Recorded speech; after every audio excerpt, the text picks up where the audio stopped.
All right, welcome everyone to the second episode of the Drama Scrolls. Thank you, Bethesda and/or Microsoft, whoever I credit in the description.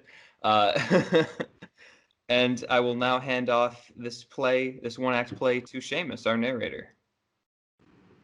Hello, my name is Seamus O'Connell, and I will be narrating the play "The Horror of Castle Xyr."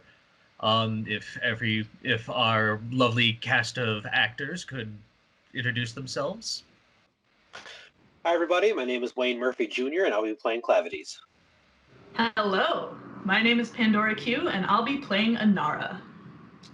And I'm Ullis, and I will be playing Ullis. My name is Weston Young. Hello, my name is Gloria and I'll be playing Zollassa. And we have the wonderful Andrew in our audience today. Hi, I'm Andrew. I'm the audience. Hey, you can't have a show without an audience. You cannot. Right. All the audience. Andrew, you are the cornerstone of this particular drama. Thank you. I try. Do That's- you want me unmuted for this for like reactions or nah? Yeah, unmuted. Okay. And take it away, Seamus. Late evening. The play opens in the interior great entrance hall of a castle in Skath-Ond. Replete with fine furnishings and tapestries, torches provide the only illumination. In the center of the foyer is a great iron door, the main entrance to the castle. The staircase up to the landing above is next to this door. On stage left is the door to the library, which is currently closed. On stage right is a huge suit of armor 20 feet tall, nearly touching the ceiling of the room. Though no one can be seen, there is a sound of a woman singing coming from the library door. A loud thumping knock on the iron front door stops the woman singing. The door to the library opens and Anara, a common-looking maid, comes out and hurries to open the door. Clavities, a handsome young man in imperial garb, stands there. Good evening to you, Sergio. Good evening. Is your master at home? No, Sergio, it's only me here. Me master Sidora Kenneth Elvani Ordolf Xyr is at his winter estate. Is there something I can do for you? Possibly. Would you mind if I came in? Not at all, Sergio. Please, may I offer you some Flynn? Clavities comes into the hall and looks around. No, thank you. What was your name? Anara, Sergio. Anara. When did your master leave Skath-Ond? More than a fortnight ago. That's why it's only me in the castle, Sergio. All the other servants and slaves who tend to his lordship travel with him. Is there something wrong? Yes, there is. Do you know an Ashlander by the name of Soule Karifa? No, Sergio. I don't know no one by that name. Then you aren't likely to now. He's dead. He was found a few hours ago dying of frostbite in the Ashland. He was hysterical, nearly incomprehensible, but among his last words were Castle and Xyr. Dying of frostbite in summertide in the Ashlands? Vec, that's strange. I suppose it's possible that my master knew this man. But being an Ashlander and my master being of the House of Telvanni, well, if you'll pardon me for being so flippant, Sergio, I don't think they could have been friends. That is your master's library? Would you mind if I looked in? Ah, please, Sergio, go wherever you want. We got nothing to hide. We're loyal Imperial subjects. As I hear, are all Telvanni. Note from the playwright, this line should be delivered without sarcasm. Trust the audience to laugh. It never fails, regardless of the politics of the locals. Clavities enters the library and looks over the books. The library needs dusting. Yes, Sergio. I was just doing that when you knocked on the door. I'm grateful for that. If you had finished, I wouldn't notice the space in the dust where a rather large book has recently been removed. Your master is a wizard, it seems. No, Sergio. I mean, he does study a lot, but he don't cast no spells, if that's what you mean by wizard. He's a keener, went to college and everything. You know, now that I think about it, I know what happened to that book. One of the other keeners from the college been round yesterday and borrowed a couple of books. He's a friend of the master, so I thought it'd all be fine. This keener, was his name Warvin? Could have been. I don't remember. There is a suspected necromancer at the college named Kino Warvin. We arrested last night. We don't know what he was doing at the college, but it was something illegal. That's for certain. Was that the Kino who borrowed the book? A little fellow with a cripple with a withered leg? No, Sergio. It went the keener from yesterday. He was a big fella who could walk, so I noticed. I'm going to have a look around the rest of the house, if you don't mind. Clavities goes up the stairs and delivers the following dialogue from the landing and the rooms above. Anara continues straightening up the downstairs, moving a high-backed bench in front of the armor to scrub the floor. Can I ask, Sergio, what you looking for? Maybe I could help you. Are these all the rooms in the castle? No secret passages? Oh, Sergio, what would Sidora Kina Telvani Hordolf-Xyr want with secret passages? Your master is a big man. Oh, Sergio, don't tease. That's giant armor just for decoration. My master slew that giant 10 years ago and kind of keeps it for a souvenir. That's right. I remember hearing something about that when I first took my post here. It was someone named Xyr who killed the giant, but I didn't think the first name was Hordolf. Memory fades, I'm afraid. What was the giant's name?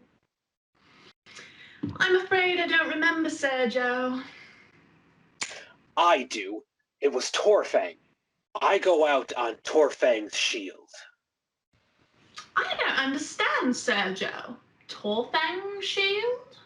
Clavities runs down the stairs and examines the armor.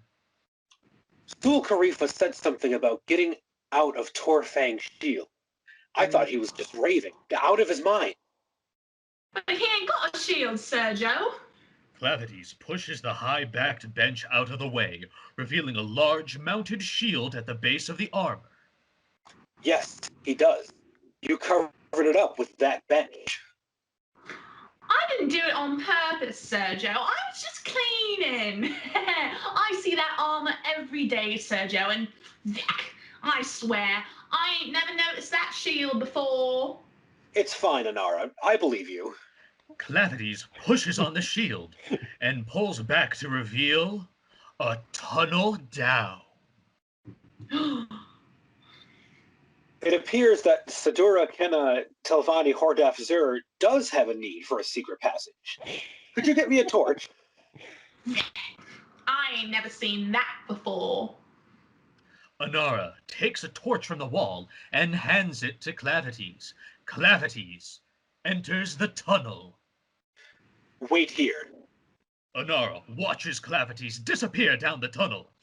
She appears agitated and finally runs for the front door.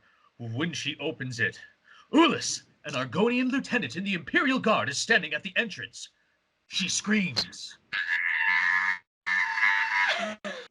I'm sorry to frighten you. Not now. Go away. I'm afraid the captain wouldn't like that, miss. You're with the captain? Blessed mother. Clavities comes out of the tunnel, white-faced. It takes him a few moments to speak. Captain, what's down there? Did you know your master's a necromancer? That your cellar is filled with bodies? Anara faints. Ullis carries her to the bench and lays her down. Let me see, Sergio. You'll see soon enough. We're going to need every soldier from the post here to cart away all the corpses. Ullis, I've seen enough battles, but I've never seen anything like this. No two are alike. Khajiit, Slode, Dunmer, Cyrodiil, Breton, Nord, burned alive, poisoned, electrified, melted, torn apart, turned inside out, ripped to shreds, and sewn back up together. You think the Ashlander escaped? That's what happened? I don't know. Why would someone do something like this, Ullis? There is a knock on the door. Clavities answers it. A young Argonian woman, Zollassa, is standing, holding a package and a letter. Good morning. You're not Lord Xyr, are you? No. What do you have there? A letter and a package I'm supposed to deliver to him. Will he be back shortly? I don't believe so. Who gave you the package to deliver? My teacher at the college, Kemilwarvim. He has a bad leg, so he asked me to bring these to his lordship. Actually, to tell you the truth, I was supposed to deliver them to him last night, but I was busy. Greetings, Sistre. We'll give the package to his lordship when we see him. Ah, hail, brother. I heard there was a handsome Argonian in Scath und. Unfortunately, I promised Kemilwarvim that I'd deliver the package directly to his lordship's hands. I'm already late. I can't just... We're Imperial Guards, miss. We'll take the package and the letter.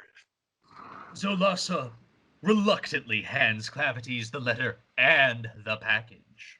She turns to go. You're at the college if we need to see you? Yes. Fair tidings, brother. Good night, Sistre. Clavities opens the package as Zollassa exits. It is a book with many loose sheets.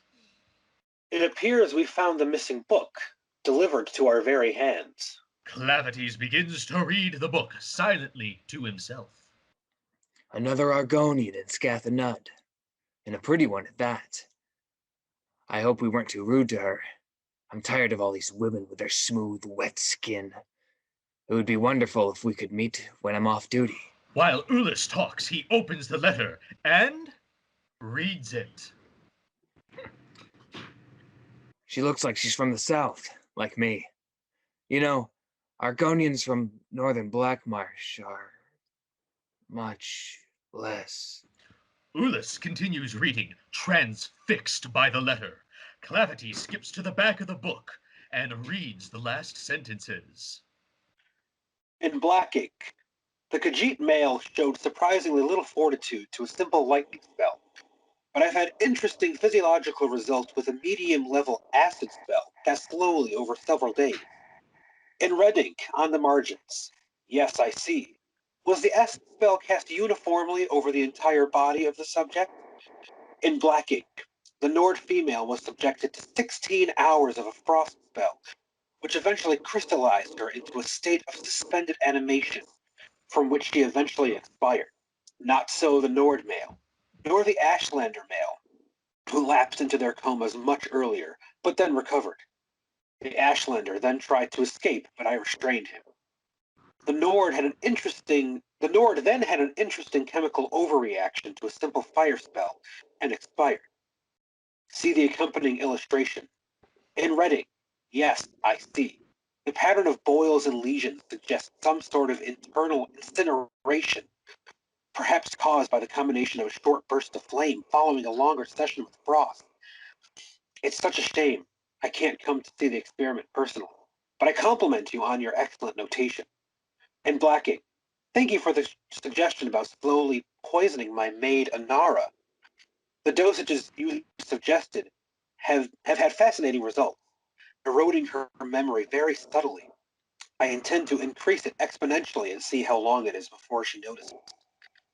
Speaking of which, it is a pity that I haven't any Argonian subjects, but the slave traders promised me some healthy specimens in the autumn. I should like to test their metabolism in comparison to elves and humans. It's my theory that a medium-level lightning spell cast in a continuous wave on an Argonian wouldn't be lethal for several hours at least, similar to my results with the Cyrodiilic female and, of course, the giant. And Redding, It'd be a shame to wait until autumn to see. In red ink. Here's your Argonian. Please let me know the results. It's signed Kima Warvim. By Kynareth. This isn't necromancy. It's destruction. Kina Warvim and Kina Tavani Hordef Xyr haven't been experimenting with death, but with the limits of magical torture. This letter isn't addressed to Kina Telvani Hordof Xyr. It's addressed to Sidura Iachila Xyr. His wife, do you think? Iachila. That was a Talvani of the Xyr family who I had heard about in connection with the giant slaying. We'd best get the maid out of here. She'll need to get to a healer. Clavities wakes up Inara. She appears disoriented. What's happening? Who are you? Don't worry. Everything is going to be fine. We're going to take you to a healer. Do you need your coat, Iachila? Thank you, no, I'm not cold. Inara/Achila stops, realizing she's been caught. Clavities and Ullis unsheathe their blades.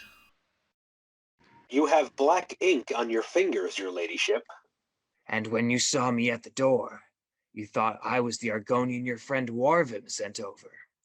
That's why you said, "Not now, go away." You're much more observant than Inara.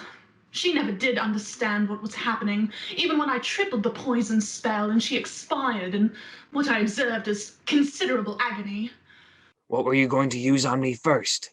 Lightning or fire? Lightning. I find fire to be too unpredictable. As she speaks, the flame in the torch is extinguished. The stage is utterly dark. There is a sound of struggle, swords clanging. Suddenly, a bolt of lightning flashes out, and there is silence. From the darkness, Inara/Ichala speaks.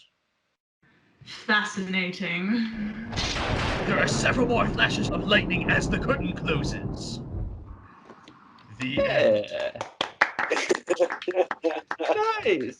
That was so great. I love how we were talking about your accent and just be like out of place, but then you switch it to a proper one. That's so funny. It's just all a lie. People wouldn't speak so poorly, so I was like, ooh, character change. I'll use this as an opportunity. And I felt that like throughout the play, you're just like, it'd break once in a while when you're just like, I don't know how Cockney would sound. Like you're really pretending to be someone else. That was a lot of fun, guys. Oh my I god. had What something one's in mind next? to narrate, and then I couldn't remember what I wanted to do as soon as we started. I So love, I was just, yes. I love how you read the stage note like from the author. Yes. Well, as we established at the beginning, Andrew's the audience, and it's like, laugh, damn you. Oh, so we note this play was written by Baloth-Kul. So thank you, Baloth-Kul. And all right, thank you everyone for watching. Please tune in for our next play, which will be The Legend of the Crately House. So stay tuned, everyone. Thank you, and bye-bye.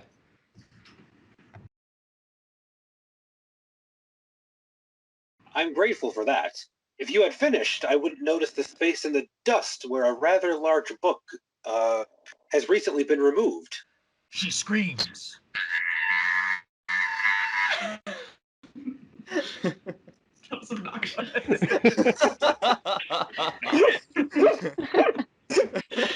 Good. No, I have to find a sound effect. Fucking A.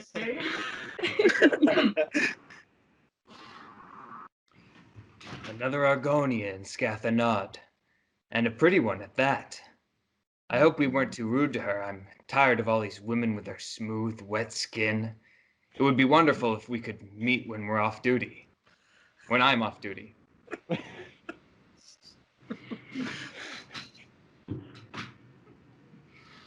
What? That just makes me wonder, like, how many people are getting lizard tits? This comes back in like the Lusty Argonians, you know. Wet skin. I can't wait for the Lusty Argonian series. Oh, Oh my God. I love that. Oh, I'm die. only attractive when the person in question is fresh out of the shower. After that, I'm He's tired of all the smooth, wet skin. Guys, as we're taking a quick pause, I realize I'm the only one doing a Cockney accent, so I just sound really out of place. No, it's good. I love it. Foreshadowing! I'm just trying to We be can't the change it now. narrator of Baldur's Gate. That's how Oh. Skyrim is, though. You when must- you play Skyrim, You it's must just gather your accents party everywhere. before That venturing doesn't make forth. sense. Oh my God. Alright, I'm gonna go back and read that. Guys, yeah, I just hope we get a Mr. Paul boom for this. Yes. Yeah.